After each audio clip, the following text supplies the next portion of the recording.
Hey, Rob, how's it going? Very well. How about you? Great. Wow. First of all, I have to compliment you on your lighting. Look at this.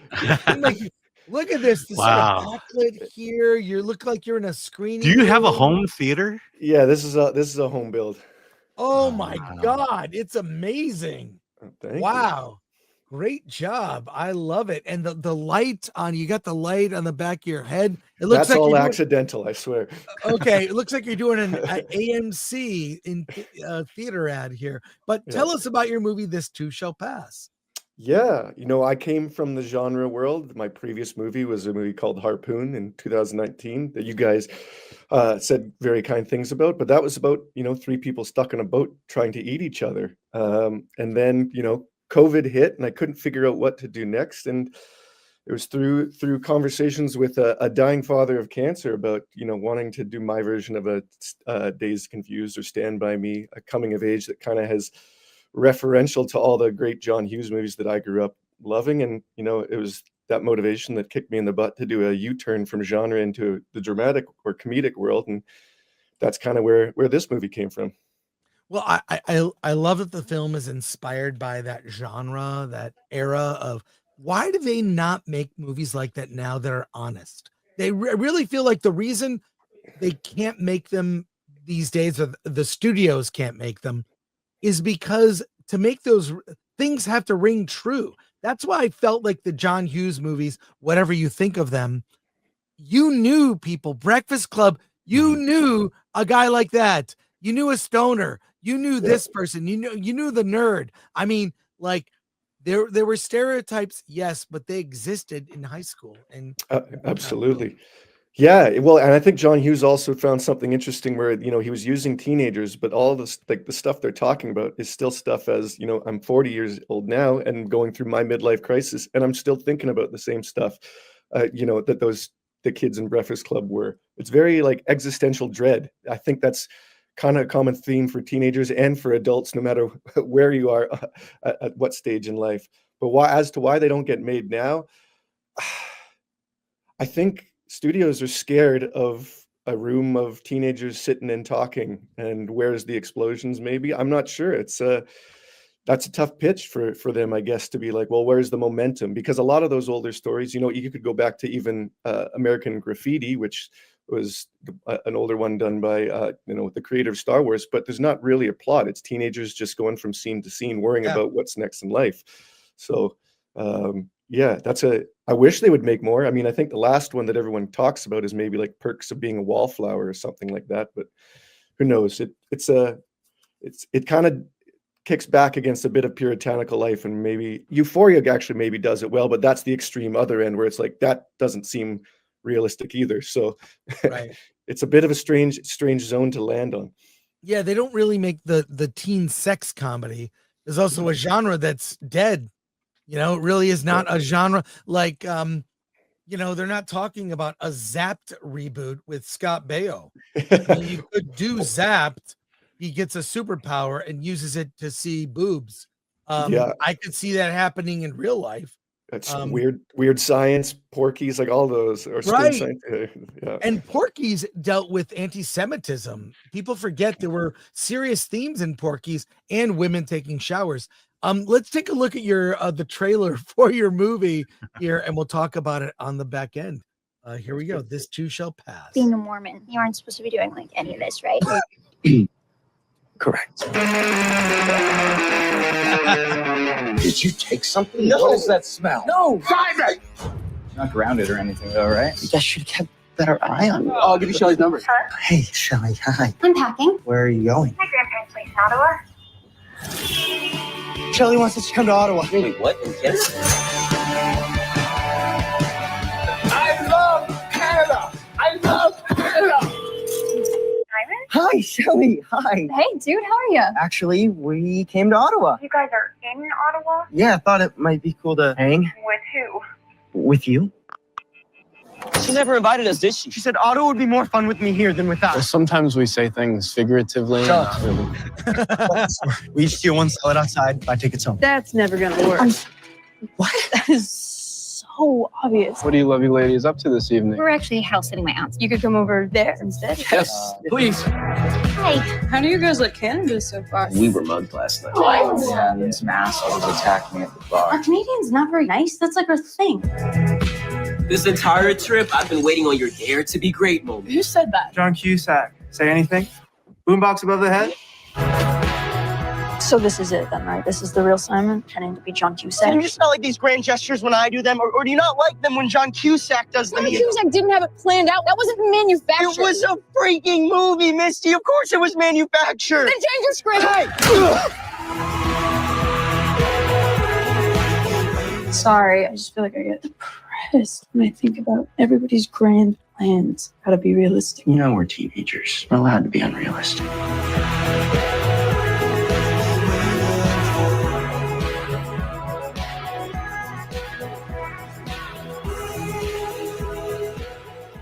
What are you doing? I hear it makes it taste better. This is punch.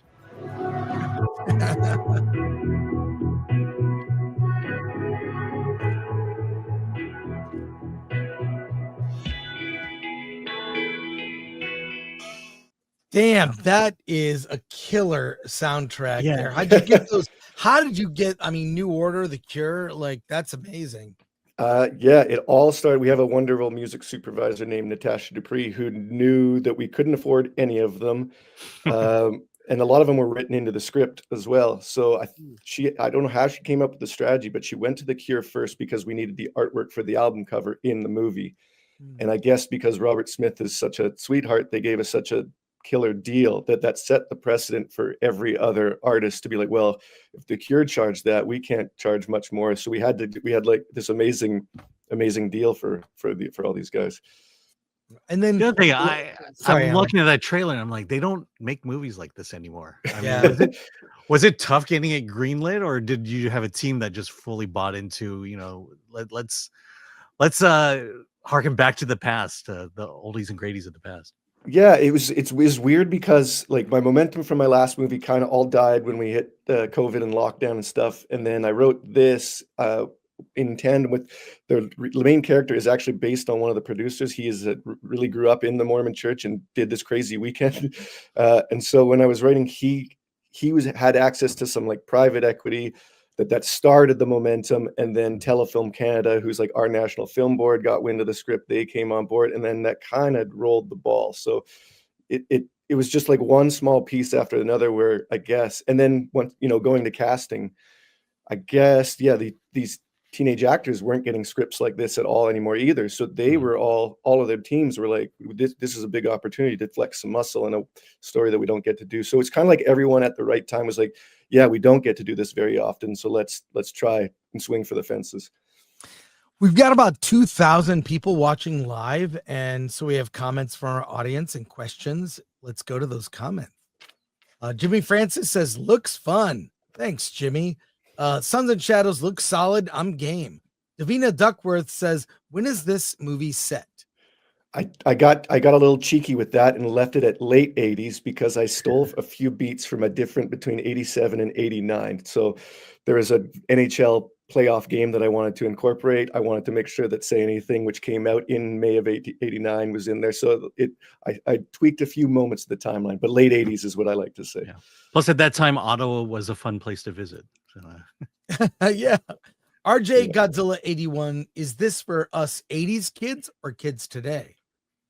Great question. I kind of do it the same way Stand By Me. As a kid, I was engrossed with these kids and what they were doing, even though I was never going to go find a body. But I would watch that, and my dad would equally enjoy it, being reminiscing of his youth too. So I think it's for both. And then we got a question here from ADLS24. Soundtracks are one of the most important things to teen films, especially ones set in the 80s. How did you approach this on an indie budget? Were you able to achieve the sound, get the songs you wanted?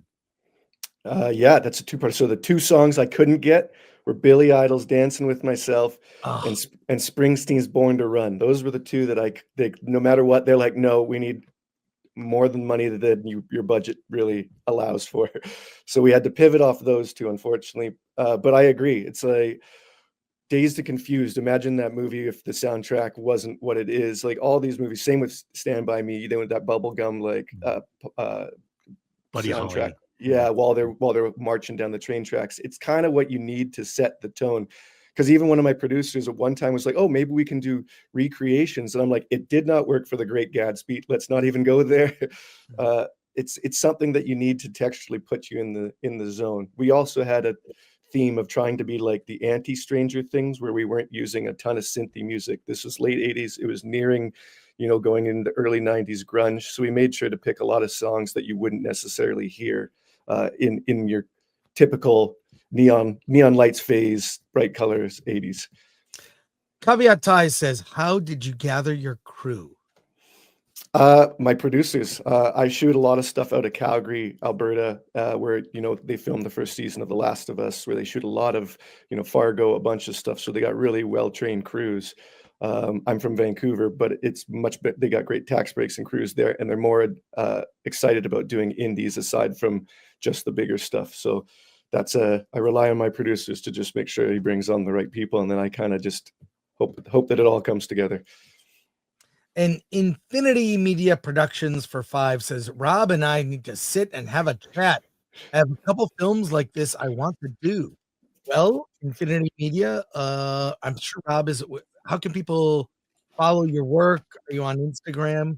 I have an allergic reaction to social media, unfortunately, so I'm not on any of those. But you can find my contact on IMDb, I believe.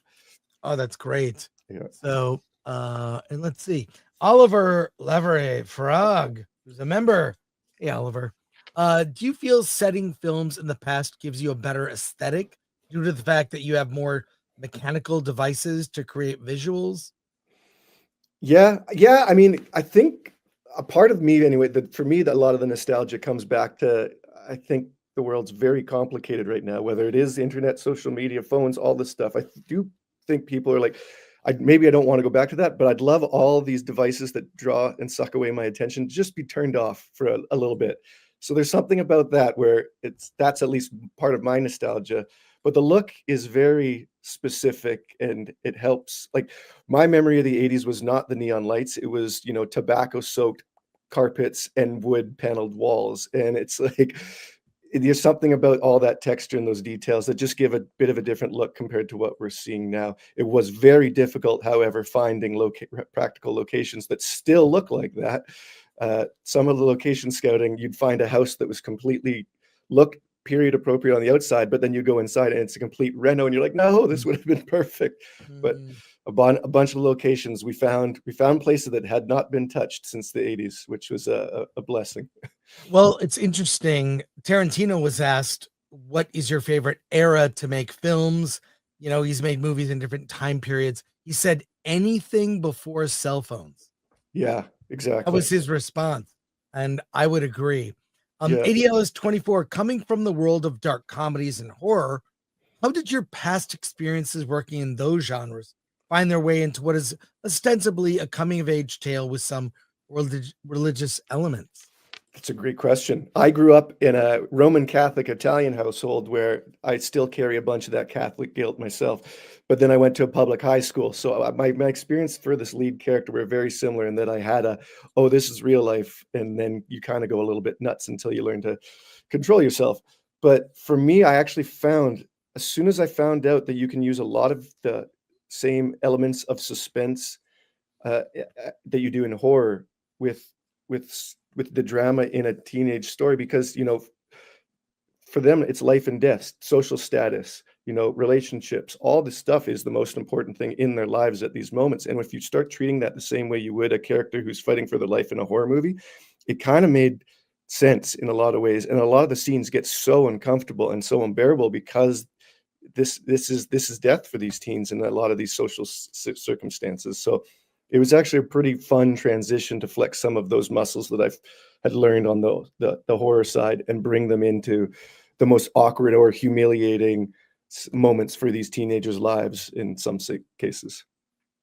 Solomon Thornton says, greetings, Sir Rob, cool home theater. What do you think are the key ingredients of making a great coming of age film? Ooh, that's a tough one. I ended up as I was writing this, the lead characters are aware and of John Hughes and the movies because those teenagers at the time, to me, were the first that grew up with home video, with VHS or Yes. Betamax, all that stuff. So they would be aware of these movies and would talk about them. So for me to then make comments on those movies, felt I had to make a gigantic list and watch about pretty well all of them.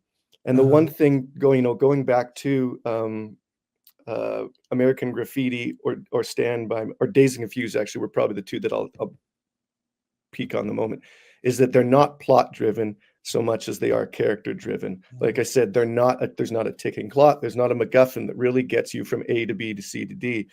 So you really have to focus on these characters and what it is about them that they're going through in these moments. And that's kind of what drives you from scene to scene. So for me, I couldn't get past, general plotting, general story until I knew who these teenagers were and why each scene was important to them or what they're trying to sort out. It luckily, like I was mentioning, it just so happened to coincide with me going through my midlife crisis. So a lot of me filtered into these characters, and the panic was setting in on where my life was and all that. And I just found out those same questions at 40 you're asking as a teenager, they just kind of never go away. They just change slightly.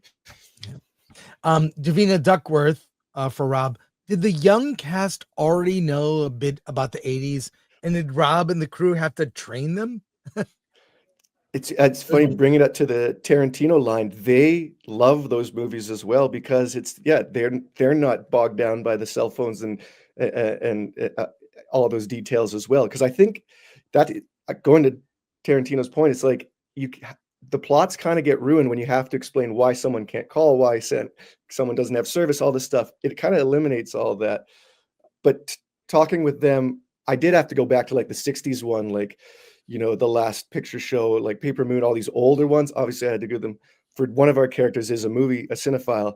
When I gave him the list of 200, I was just like, just pick 5 and kind of use those as your base. He ended up watching all of them.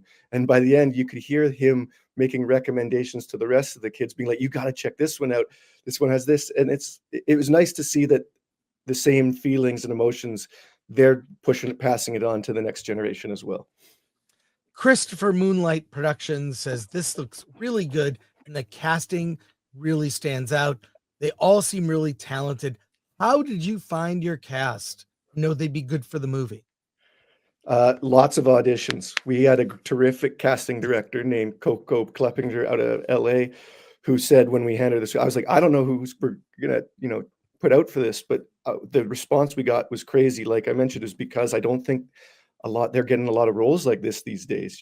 It's so for them, we went through maybe 1,000 teenagers. Obviously our lead Simon Maxwell Jenkins was on Lost in Space as Will Robinson. Jeremy Ray Taylor was from It, and I think we got lucky in approaching both of them in that they were trying to just do something a little different than what they had come from prior.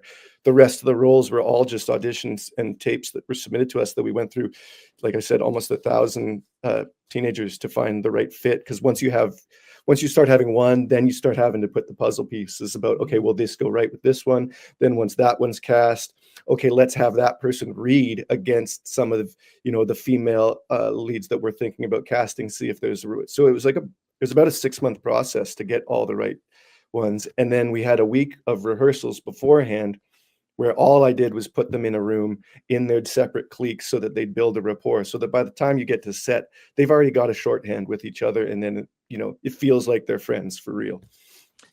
Yeah, that's casting that age has got to be challenging, and you're casting an ensemble, not just certain characters. And that last question from Libra All Woman, I want to see this movie. When is it being released? So I think we're just finishing up the mini theatrical in the States right now, and it should now be on all the various VOD sites. So I think you can get Prime, Apple TV, all of various. It is currently available on Prime Video. So yeah. And then if you're in Canada, we just finished our mini theatrical. We're a little delayed here in Canada. It'll be on VOD, I think, in a week or two, something like that. Great. Thank you. Rob, I admire your stance of staying away from tech. staying away from social media. I wish I could do that. I find it annoying. Well, and we it's- wouldn't be able to do this if Well- I avoided it entirely. So this is a good use of it, but I mean, Yeah. just the whole distraction, social media. I think it's a double-edged sword. It's done some good, absolutely. and it's done some horrible things to our Yep. culture. But Yeah. thank you for Thank- what you do. Congrats thank on the you. film. Come back when you make another movie. I will. I appreciate it, guys. Thank you so much. Thank you. Cool. Take care, Rob. See ya. You too.